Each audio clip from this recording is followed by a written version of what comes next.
If you're someone who overthinks, I want you to know this right from the start. It doesn't mean you're weak, not at all. It usually just means your mind is trying really hard to solve something it sees as a threat.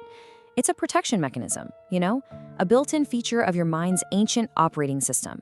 So, to really get why that system gets stuck in a loop, we first have to understand the job it was built to do in the first place.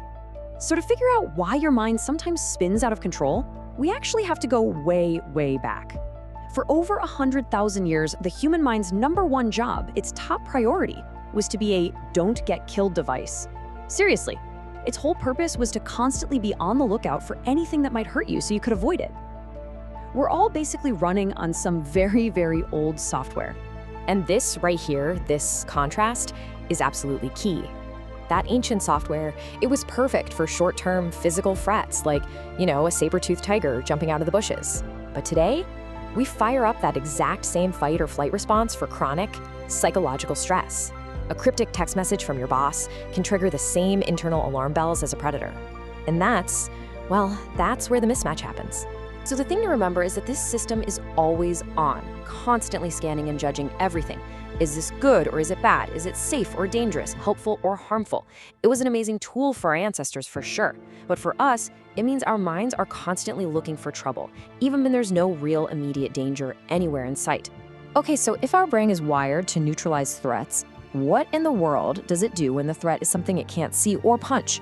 This constant threat scanning brings us right to the heart of the matter for pretty much every overthinker, a powerful and often hidden craving for certainty. So what is it? What's the one thing that connects the person obsessing over a work email with the person who's replaying an awkward conversation from last week on a loop? It's not the situation itself, right? It's the internal response to it. And here it is. It all comes down to a deep intolerance for uncertainty. Your brain sees uncertainty as a problem that has to be solved, a threat that must be neutralized. And when it can't find a concrete answer, it doesn't just give up. Oh no, it just analyzes harder, trying to solve the unsolvable. And that's what creates that endless, exhausting loop of worry. And the real trap here is that overthinking feels productive, doesn't it? It gives us this illusion that we're in control, as if we're actually working on a solution. But in reality, all we're doing is getting more and more tangled up in our own analysis, making ourselves feel worse without getting any closer to an actual answer.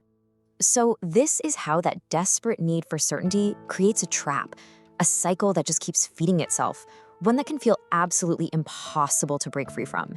It's a feedback loop that just goes on and on. And this shows the loop perfectly. Okay, so step 1, you encounter something uncertain, like that weird text message. Step 2, you immediately start analyzing it to try and get some control back. What did they mean by that? But then, step 3, your analysis just uncovers more questions, more possibilities, more uncertainty. And what happens then? You guessed it. Step 4, you analyze even harder, which just throws more fuel on the fire and starts the cycle all over again. Author Nick Trenton has this perfect analogy for it. He says it's like scratching an itch that just won't go away. You scratch it and you feel this moment of relief because it feels like you're doing something about it. But scratching doesn't actually make the itch stop. In the long run, it just makes the whole thing worse. Sound familiar? Replaying conversations over and over in your head, worrying about a decision you haven't even made yet, or maybe your brain's favorite pastime is imagining the absolute worst-case scenario for everything. These are all just different flavors of the same thing, the endless thought loop. They're all attempts to find certainty in places where it just doesn't exist. Okay, I know that all sounds pretty bleak. We've got these ancient brains stuck in a modern world, trapped in a thought loop.